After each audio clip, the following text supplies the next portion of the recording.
this in person. Yeah, I mean, this is so cool to watch energy again pop up and right out of the sky. Goodbye. Good morning, Marvel Rival nerds. Today we're going over all the stats that I could accumulate for the Marvel Rivals Ignite tournament. Just a heads up, all the timestamps will be listed below, so if you have any specific region that you care about, or if you're just here for the character specific stats, feel free to skip around.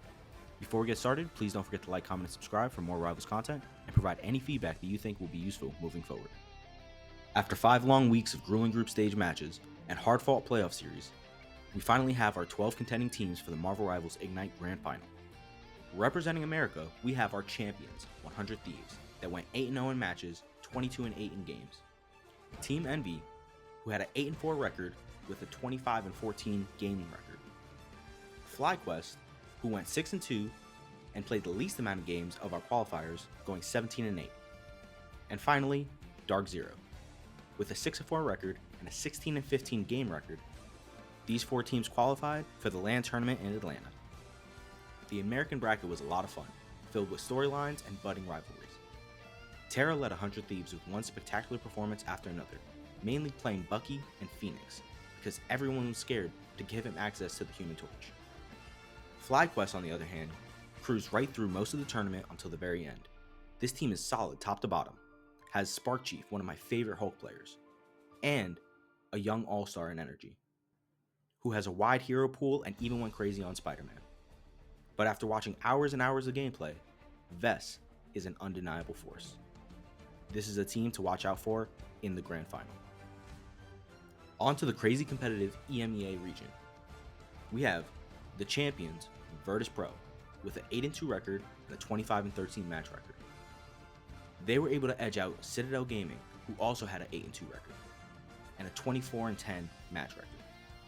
And the last team from the EMEA region was Na'Vi, with a 6-3 record and a 17-10 game record.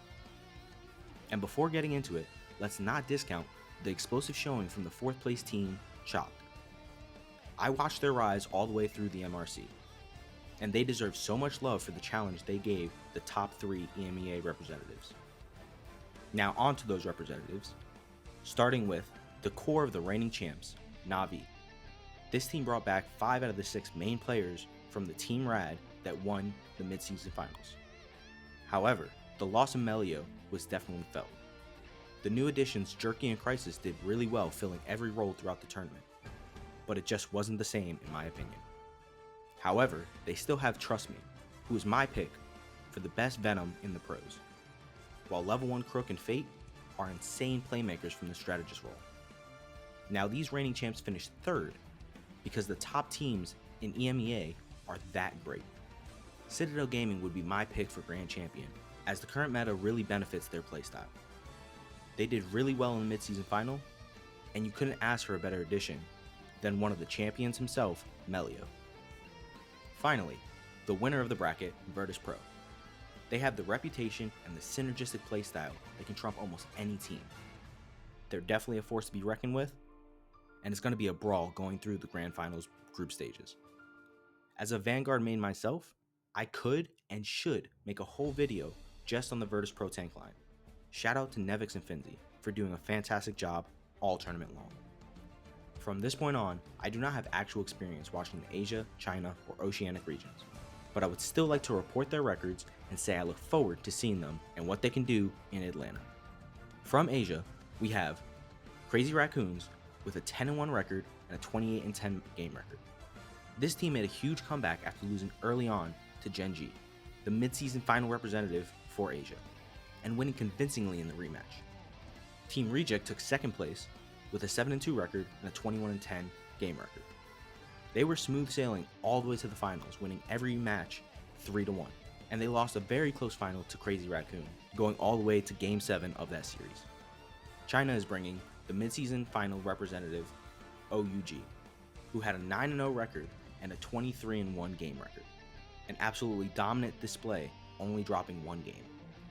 Alongside them will be Aconics, who also had a very dominant record other than their games against OUG.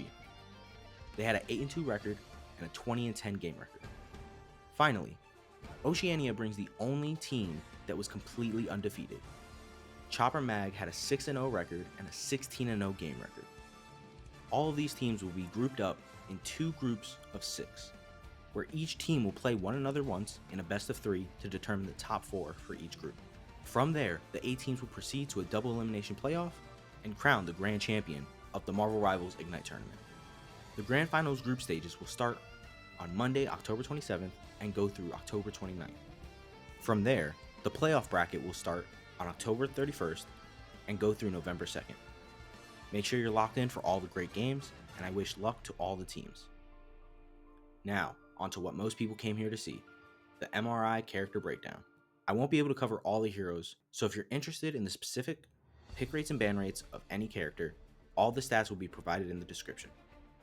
If you're new to the pro play environment, the quote-unquote meta has been defined by the triple strategist composition for some time now, and that was extremely prevalent in the picks and bans that the pros chose throughout the tournament. Just showing the top 5 picks and the top 5 bans for the entire tournament shows that Luna and or Invis were in almost every game, while strategists like Mantis, Ultron, Jeff, and Adam were used to replace a DPS character in the lineup while adding extra heals and utility ultimates to each game. However, those tertiary supports were the target on the majority of the bans to cut this playstyle entirely. As we see, Mantis was by far the most banned hero throughout the tournament. This is due to her damage output, Luna-like ultimate, and most importantly her consistent damage boost. But how detrimental was it to allow Mantis to pass through the ban phase? To demonstrate this, I put together the win rate for every tertiary support when only one team had access to them. In this scenario, Mantis had a 60% win rate, while her stiffest competition peaked at 53%. This shows that Mantis was by far the scariest option of the 4. Back to our top 5 picks and bans, we also see Emma and Venom taking up most of the Vanguard time. This is because they were the most versatile tanks that can fit into any composition. Even after her multitude of nerfs, Emma is still a must pick or a must ban, but I actually think that Venom is a bigger cause for concern, as the majority of the MRI was played in the Season 4 patch prior to the Venom healing reduction buff to his ultimate. If he is already this good, next tournament he will be absolutely broken. Now, some of you may be asking why I'm skipping over Doctor Strange, and the biggest reason, his numbers are highly inflated due to the reliance on the portal recontest. Some games would have 5 to 6 different players quote unquote playing Strange when that's not their intended role. There are 2 conclusions that can come from this. Number 1, everybody should know how to play Doctor Strange to some capacity and use his portal effectively. And number 2, something may have to change with the portal mechanic from a balance perspective. Even though they're not listed here, our highlight DPS from the event were Phoenix and Star-Lord, with Bucky and Psylocke not too far behind. Pre-nerf Phoenix was a menace to say the least, completely assassinating people at close range thanks to her melee tech. And Star-Lord has come back into the meta at full force, using his ultimate on cooldown to bait out support ults, or clean up the enemy team with ease. While these 2 were taking a lot of bans, Bucky and Psylocke got to shine. The amount of Bucky highlights in this tournament was actually insane. From the crazy hooks to the double team wipe with one ult, Bucky did it all. And Psylocke seemed to be the comfort pick for 90% of the DPS players after Phoenix and Star-Lord were banned. And spoiler, they did not miss a step. With over 9,000 relevant appearances, each hero got some time in the spotlight, with the exception of Scarlet, Blade, and Black Widow. Stage 2 of the MRI was extremely fun, and I'm hoping the Grand Finals keeps up the hype and it's worth the watch. With all that said, thank you so much for watching. This has been Judgment Monk with your MRI breakdown. Please don't forget to like, comment, and subscribe, as more Rivals content is sure to come.